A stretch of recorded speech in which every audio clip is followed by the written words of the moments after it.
After more than 10 years underwater, when a drought dropped the level of the lake, Van Meter's body was recovered from Lake McClure late last year. It was weighted down with a fire extinguisher tangled in his clothing.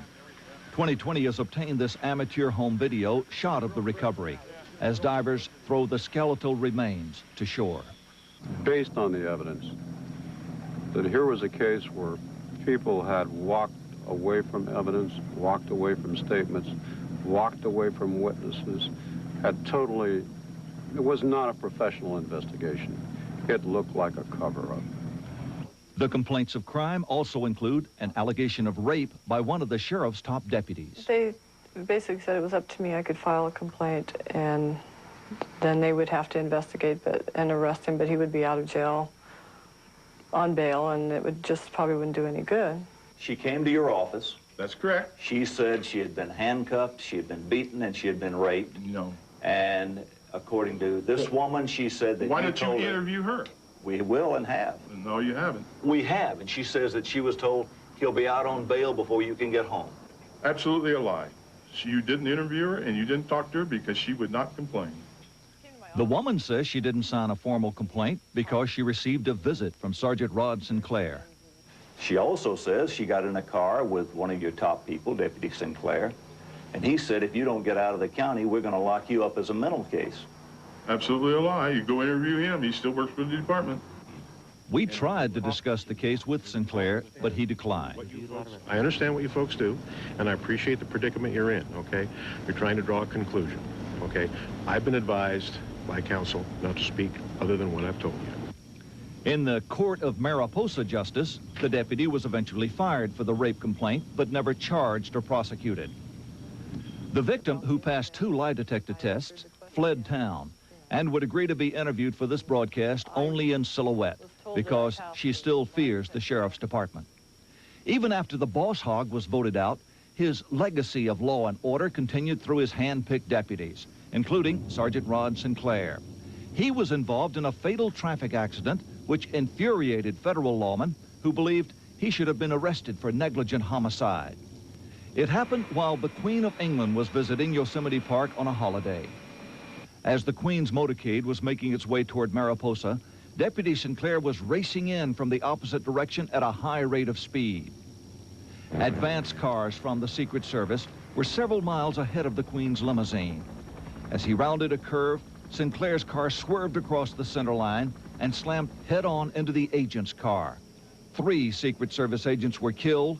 Sinclair was only slightly injured. He was still pinned in the car when I got there. In fact, I was the first full-time officer on the scene. What kind of shape was he in? Was he conscious? He was conscious and talking, you know, when I walked up. He asked about his partner, but the first thing he says, well, buddy, I screwed up this time. State and federal investigations took months. The accident was blamed primarily on Sinclair, and lawsuits later revealed that Sinclair at the time was taking hundreds of heavy prescription narcotics monthly, including Percodan, a sleep inducer. The Queen's accident was an international tragedy, okay? It took a toll on a lot of people, including myself. Sinclair refused to comment further on the accident, so we couldn't ask him about a bomb and automatic weapons found in the trunk of his car, or if he was driving under the influence of prescription drugs when 3 federal agents were killed. He was neither charged, fired, or suspended, but was later promoted to commander. For reform-minded Sheriff Ken Mathis, the Queen's accident, as it became known, was just one in a series of nightmares. After Mathis defeated Page, he set about battling a county system which he saw as corrupt. For nearly 3 years, Mathis fought that system. Every move I made, doors were shut in my face. And I was beginning to have very serious physical problems. I went to my doctor, and he told me that I wasn't going to be long for this world. So I was forced to resign. But before he gave up his badge and gun, Mathis hired outside lawmen to help him clean up Mariposa. One was Orb Hatton, a 16-year veteran of the Modesto Police Department Narcotics Squad. He now owns a real estate company in Mariposa and raises horses. But he remembers a discovery he made just a few years ago when Mathis hired him to run an undercover drug investigation. I was told by informants that Mariposa County Sheriff's Office cars would sit at each end of the airstrip. The load would land, would be offloaded into other vehicles, and those patrol cars would escort those drugs into Yosemite Park. He made several buys from me in a bar downtown. And the purchases he made there were so open that he said one time he went in for a purchase and they walked right to the common refrigerator and got the dope out of the refrigerator and sold it to him. Right in the restaurant? Right in the restaurant. It's claimed that at one time there was so much cocaine done in that bar you could take a sniff or a line right off the bar, and they were taking the drugs out of the refrigerators within that building. Complete lie. I assume that you're a well-informed individual. I'm trying to become informed. What does a good coke habit cost? I have no idea. I've never used it. Well, neither have I. But you can read about it in the papers and everywhere else. When you have no armed robberies, no burglaries to speak of, one or two small ones, how do you make enough money for that kind of habit? Can you answer me that? Selling drugs. Selling drugs. To whom? Transporting drugs. Transporting where? Los Angeles, San Francisco. Why would anybody over to the national park where there's plenty of money in the hotels? Mariposa County to get to any of those places? Because you can land a plane here and you can distribute from here if you want to. It's a very easy route from here I'm across so land. sorry you're so misinformed, but that's all. Hocus pocus. Locus pocus. No such thing ever happened.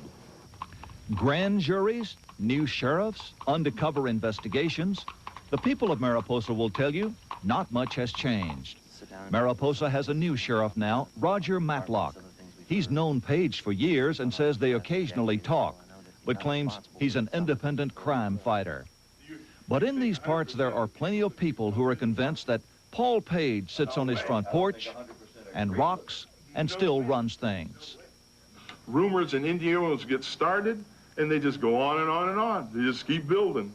One person hears it, and the time they tell it to somebody else, it's built way out of sight. Is this a conspiracy among your enemies? Absolutely, if you want to call it that, but conspiracy against what? That I've got nothing to hide. What are you going to, I mean, why are they going to conspire against me? I have nothing to hide. I'm clean. He's a marvel, Tom. I like the way he was unfazed by your proof that you had interviewed certain people. He just simply denied. True, Hugh, and certainly being misinformed is no crime. The bigger question is, how has this man gone so long without being the target of a grand jury investigation, the target of an investigation by a district attorney, the target of a state investigation? Complaints have been made there, and the federal complaints against him. Nothing has ever been checked out. But people have tried to go to the federal. They have, and generally nothing happens. Instead, the person that goes there is pursued and sought in the county, in Mariposa, after they return. That's been the pattern so far. It's quite amazing. There was a time when people stonewalling used to seek plausible denial. Now it seems that all you have to do is deny. It doesn't have to be plausible. Seems to be good reason why he has that nickname, the Boss Hog. The Boss Hog. Yeah. Thank you very much, Tom.